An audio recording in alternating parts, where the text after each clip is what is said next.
Hey everyone, Digital David here. Today in this video, I'm going to be checking out the Thermaltake. This is the CT C700 TG ARGB PC case. Thermaltake did send me the sample, but any opinion expressed in this video is strictly my own. That being said, if you're interested in this product or you want to find out more about it, the link to it will be in the video description. Here's a look at the retail box and packaging. Everything looks great. We have a black and white version of this case available. We have the ARGB Snow in this case. This is a mid-tower case, and they walk you through all the tech specs right here on the side of the box, depending on what you're trying to accomplish with your build. If you're wondering about motherboard support, mini ITX, micro ATX, ATX, and eATX. Now we're back to the front of the box. Now let's go ahead, let's open it up and see what's inside. Here are all the contents. First up, we have our user guide and manual walking us through everything we need to know about our new case. Take a look at the tech specs as well as all the included parts and components to get a better feel for the breakdown of what you can expect. And then the rest of the instructions go through key dimensions and spec. They also have step-by-step installation instructions depending on what you're trying to accomplish here, making things very simple and straightforward depending on the route you want to go. Hard drives, GPUs, all that good stuff. Next, you see we have some protective rubber right here. We have multiple brackets for your GPU installation depending on what you're trying to accomplish with this case. We also have a nice stand for it. And then we have our hardware kit here with all of our screws, our speaker buzzer, cable ties, Velcro and zip ties there. And then last but not least, we have the case. Let's look at this in more detail. This case is mammoth. Looking at it from the top, you'll notice we can't even fit the whole case in the frame, so we'll slide it around to get a feel for everything here. I mean, look at that. There's the other corner for you. Let's go back here for a second. We'll look at all of our I/O options up at the top. Nice, massive power button, hard drive indicator light, 2 USB 3.0 ports, USB Type-C, headphone jack, mic jack, and a reset button there. And then inside from the top, you'll notice we have one of our included fans already installed. And look at that cutout there for all of our ventilation up at the top. From the back side, we can pop that cover off, flipping it around to reveal the back side of our top panel. And then now with that removed, there's our pre-installed fan. Notice there's some additional room here. We can remove this bracket. We have a channel down here. Pretty sweet top though. Definitely unique. Now we're looking at the very front. It almost fits in frame. Here's the bottom with the feet. It sits flush at the front with your floor or your carpet. And then here's the top right here. I like this cover a lot. It gives us the best of both worlds. We get the tempered glass look and feel because we have tempered glass up here, but we have ventilation all throughout. Basically, this just sits over the top with plenty of breathability down below and from the sides. Got the Thermaltake logo and branding down there. The front panel is removable, but there are 3 screws up at the top you have to remove before you can gently pull it up and free. Take a look at the inside here. So we have 1 additional cooling fan installed right there, bringing our total to 2 so far. Plenty of room on this bracket to install more. We'll definitely have to make some adjustments here to shift that to get it aligned. It's a little cockeyed by default, at least for our case here. But take a look at that. There's the top, and there's the bottom. Now we're looking at the bottom of the case. We have our 4 feet right here. This is the back side. This is going to be the front with our tempered glass front panel. You'll see we have a removable filter here. Slides right out and then also slides right back in. And then we have that handle on the front to remove the front panel. Again, you got to take 3 screws out with that. But both of these sides go flush right down to the ground, but you do have space down here. There is some height to the case. If it's going to be resting on floor, you will have some breathability and airflow here. Basically, you know, that mount right there. Now we're looking at the back side. Here's the top of the case on this side with that handle to remove the top. This is going to be to remove the back panel. Then you notice we have our grommet here and our power supply mount. Here's the bottom feet again, basically flush and flat with your floor surface. And then we have some additional venting and cooling here with our third pre-installed fan. On this side up here, we can pop this open to reveal the tempered glass. And right in this channel, we can pop this open to reveal that fan. And a look at the back side with our filter. You can see down in the case. Get a feel for the size of this thing. Now we're looking at the back side panel. Here's the top. Keep moving down. Here's the bottom. Gives you a good height feel there. And then we have some venting here with removable filters. And we can pop this panel off. And you'll notice how those come out. They just slide right out. And look at all this space back here. Starting from the top, we got all of our I/O options. Tons of hard drive brackets and spacing here for you. That's 4 3.5-inch drives, and we could do 4 2.5-inch drives on those as well. Pretty impressive. And then all of our grommets down here for cable management, depending on the size of our motherboard. Our fans, everything has a space and room for it in the back. And now the tempered glass front side right here. Got the white bezel that matches the case. Here's a look at it from the bottom. We can open this up right here. Nice little handle. Get that out of the way to see inside. GPU, motherboard, our 3 included fans. All of our standoffs already installed. Room for really large motherboards. Extra cooling as you see fit. Pump bracket down here. I mean, take a look at that build area. What a cool design.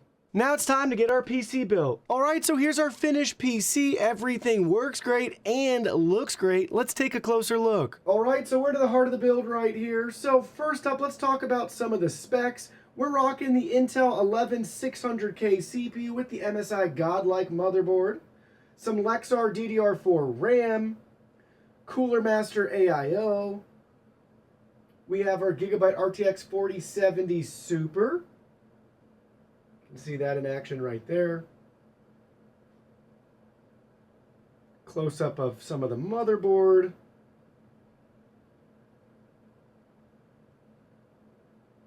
And then we have an 850-watt Thermaltake power supply. Here's a look at that power supply from the back side. Then we have our HDMI cable, our keyboard and mouse routed through there. And then here's a look at the very back. Check that out. So down here, there's our power supply, how we have all of our cables routed and tucked up out of the way on the side right there. There's so much of this case we haven't even utilized. All the storage options you could add. If you want to add some additional cooling on the back side, you could. Or another hard drive, you get the idea. And back to the front, really quickly, I wanted to point out that by default, you have one fan installed here from Thermaltake and one fan right there. I went ahead, I moved that fan over, so now we have 2 fans on this side, so we could mount our AIO. And we still have the fan up top, running as it was installed by default. Now we can look at it with the lights off. Great RGB on the fans. Nice little touch on our GPU, our AIO. This motherboard's rocking it. With our built-in display down below, you just can't beat that. And then our other pre-installed fan up at the top. Everything looks really nice. You can't beat the white case to get the nice diffusion and reflection to make it look even brighter. And here's your close-up of the GPU to see how we plugged our HDMI cable in and how I went ahead and routed the keyboard and the mouse right there. We could put them out through the back window as well. Now let's talk about this case's performance. Now your results are going to vary depending on how you build and configure your case, so take this with a grain of salt, but we'll stress this out to just get a feel for how it's going to manage everything and make sure there's no glaring issues or anything along those lines. So right now, with the PC powered on, all the side panels, everything in place, we're showing around 27 degrees Celsius for the CPU and actually 27 degrees Celsius for the GPU. So right around that range, we'll just call it under 30 for both of those at an idle, well within an acceptable range. Now let's go ahead, let's really stress this out and see how hot everything gets. All right, so a little bit less than 10 minutes in, everything has peaked. So our CPU's hovering right at that 90, 91 degrees Celsius range at 100% utilization. That's as expected. That's going to be more so on the cooler than anything with the case. So no issues or hangups there. And in regards to the GPU, basically at 99% utilization, we've peaked around 65 degrees Celsius, well within range. So everything from a case perspective is performing great. No issues there with the thermals. Now again, results can vary for you depending on your parts and components, how you have everything configured. You'll probably see even better results than how we have it configured here. Now it's time to have some fun. We're going to inject some smoke into this case to get a feel for what it looks like for the air to move around in this case with this configuration. 2 fans right here pulling fresh, cool air in, 1 fan up top exhausting it out, and then the 2 fans from our AIO pushing that air through the radiator and out. So let's go ahead, let's let it rip, and let's see how everything looks.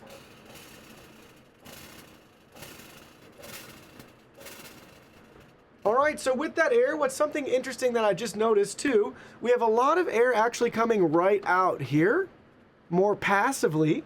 So it's being pushed in and actually came out this lip as well, in addition to it coming out here, and then it making its way through to the front and out there. Good airflow though with those 2 fans pulling this in. We just kind of blast it near it. It's definitely moving a lot of air into the case as you would expect. And we'll have a little fun again.